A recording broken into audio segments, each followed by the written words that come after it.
Hi, my name's Phil. I like talking about politics, and in this video I'd like to discuss the results of a recent focus group which could provide some interesting insights into how the Conservatives are seen in their heartland and absolutely point to the distinct possibility that the Liberal Democrats are about to score their hat-trick of safe Tory seats from by-elections. But first, if you'd like to be notified of daily news and politics, please subscribe to the channel and click the bell notification icon. So yesterday I talked about Labour prospects in the Wakefield by-election, but there's going to be another as well, in Tiverton and Honiton. The seat in Devon being left vacant due to the resignation of tractor porn guy. Neither by-election has had a date set, but there's no reason why either should be later than July either, as far as I can tell. So come the summer recess for Parliament, Labour and the Lib Dems may well both have found themselves needing to make room on their benches to welcome another MP each. Labour will find Wakefield challenging, of course, but they are absolutely the favourites to win it. Strong favourites to win it. They should win it. But what about the prospects for the Lib Dems in Tiverton and Honiton? Well, they won a much safer seat in December. The reason they won that much safer seat was because a lot of Conservative voters either stayed at home or flocked to the Lib Dems because of the policies and general behaviour of Boris Johnson. Let's consider a few statements from the public on our Prime Minister. Quote, Boris Johnson is a lying buffoon. No respect at all, just the way he behaves, liar. Selfish, greedy man. Cameron threw his toys out the pram and Boris was the best option to go for, but we've all changed our opinion as he comes across quite untrustworthy and incompetent and so indecisive. But these aren't what the people of North Shropshire said. It's what people from Tiverton and Honiton said in a recent focus group run by pollsters for Times Radio. The people they polled they targeted specifically swing voters who voted Conservative at the last election and all pro-Brexit. In other words, the very people that Boris Johnson was made leader to win over. These are his support base. This is it. If he cannot retain their support, he's finished.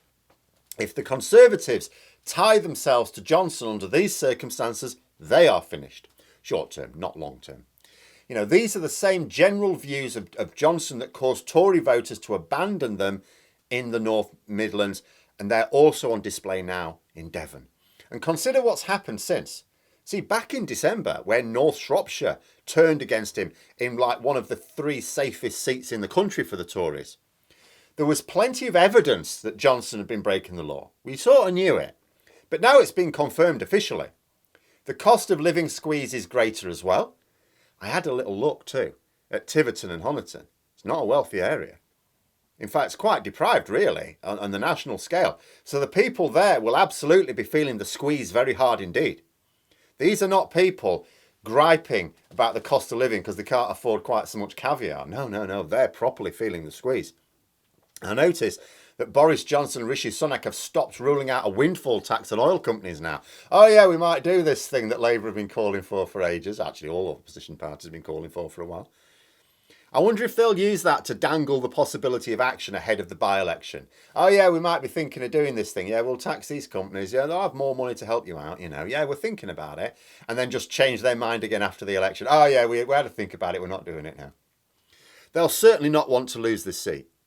I mean, there are so many things ranged against Boris Johnson now that I fundamentally cannot believe Tory MPs will be dumb enough to keep him for the next election. I still can't see how they'd be dumb enough to keep him for the rest of this year. But then one of them was dumb enough to be watching porn in full public view in the House of Commons, and he isn't even considered one of their thick ones. So I don't know.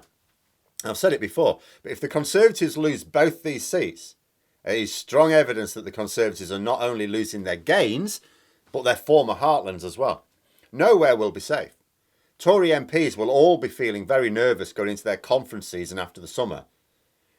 Now, the results of the same focus group also showed no love for Starmer and Labour in this area. It was interesting that 2/3 preferred Starmer to Johnson. Remember, these are Conservative voters, which is interesting in itself and backs up what I've tried to say. Labour and the Lib Dems need to adopt different policies on various key issues. Some people say, well, you know, why don't Labour adopt this or why don't Lib? It's because they appeal to different voters and they need to appeal to different voters. They're not competing in the same areas of the country. Remember, I'm a long-time Labour supporter, but my focus right now is displacing the Conservatives. It was my top priority in 2019 as well. 2017 when it comes to it, but I wasn't shouting at the internet back then. Not about this anyway. I will cheer a Lib Dem taking a Conservative seat as heartily as Labour doing the same. So what else did the focus group turn up? Well, we know that the Conservatives will try and push Brexit buttons like they did in North Shropshire. The Lib Dems want to reverse Brexit. Don't vote for them. That's what they're saying. Now, I'm sure many of you would like me to say that these people in Devon wouldn't mind that at all. It's not actually the case. However, it was noted that people are aware the Lib Dems would have no power to do that. They're not actually dim enough to think that the Lib Dems are going to sweep to power as a majority government.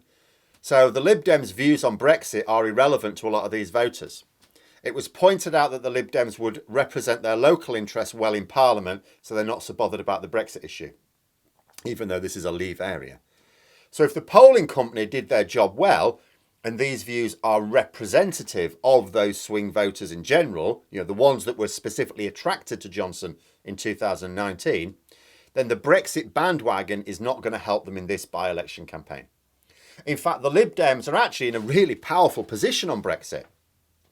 They can be clear, absolutely clear about their position and the damage that Brexit is causing and how only reversal will help to appeal to the voters with their eyes open without actually threatening those who don't want the pain of another Brexit campaign in reverse because they know the Lib Dems cannot deliver it. They're not going to form a government. Best of both worlds. In fact, when you think about it, what do the Conservatives have to counter the Liberal Democrats with at all? Brexit's no good. They're trying to smear Starmer with Beergate. Not only isn't it working according to the polls, but it doesn't help them against the Lib Dems, does it? In fact, because Labour are the main threat to the Conservatives, the Tories keep having to bang on about things that they think are either landing blows against Labour. The problem is that not a single one of these ricochets into the Lib Dems, you know, or they're having to come up with ways in which the Conservatives are doing well, but they're not. You know, so they're buggered. The Lib Dems are completely unchallenged by Johnson. And yet they are seen as credible alternatives to the Conservatives in their own heartlands by voters. Nightmare scenario for a Tory strategist. Nightmare. So much so that even though the toughest fight for the Conservatives should be Wakefield, because it's a genuinely marginal constituency, it may well be that they're on for their biggest hiding in their safe Devon seat. Not that we should read too much into a single focus poll. In fact, to be fair, the pollsters themselves warned people to be wary because they targeted a particular type of voter, which were the swing voters who were pro-Brexit and voted Conservative at the last election. You know, in other words, these Boris Johnson supporters, or they were. But then you have to ask yourself, how many of these voters are going to be active in the by-election? Remember, the Tories won 2019 by winning a lot of seats by a small margin. So they didn't need a lot of these sorts of voters to be active. So how many, you know, when you talk about a safe Tory seat, you need a lot of voters to either stay at home or flip to the Lib Dems. How many will there be in the by-election? Are there enough fully committed Conservative voters who will vote Tory, hold their nose, vote Tory despite it, and push them over the line? I mean, there weren't in North Shropshire, but there might be in Devon. We don't know. You know, but to go along with that thought, the bookies are making the Lib Dems strong favourites to win the seat. Betting companies tend to be pretty adept at working the odds in their favour. But one final thing of interest with the focus group is that a lot of the animosity was against Boris Johnson personally. And I remember several vox pops during the North Shropshire campaign from voters who were Tory voters who wouldn't vote for the party while Boris Johnson is there. In fact, there was one very memorable little interview with a lady who said, "I'll vote Conservative when you've got rid of Boris Johnson." She said to the Tory campaigner, "You'll get rid of him for the general election, won't you? I'll vote Tory then." So if Boris Johnson were gone, a lot of these people would go back to the Conservatives. There are some that are saying, "I'll not vote Tory again." But there are others that will say, "I'll vote for them again once he's gone." You know, and there was some of this in the Tiverton and Holliston focus group findings as well.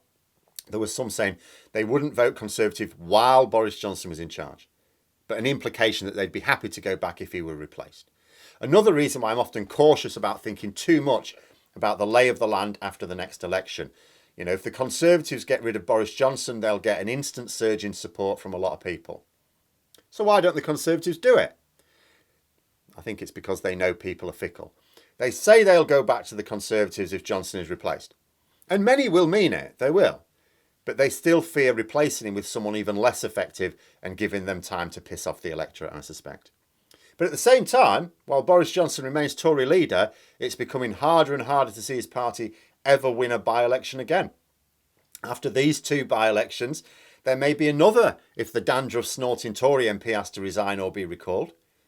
In fact, never mind the general election. Let's just keep having by-elections when Tory MPs disgrace themselves and slowly whittle their majority away that way. Might take a while, mind you. They've got a very large majority. But those are my thoughts. Let me know yours in the comments below. I hope you found the video interesting. If you did, please click the like button. Maybe even click on the join button if you'd be interested in memberships. And until next time, I'll see you later.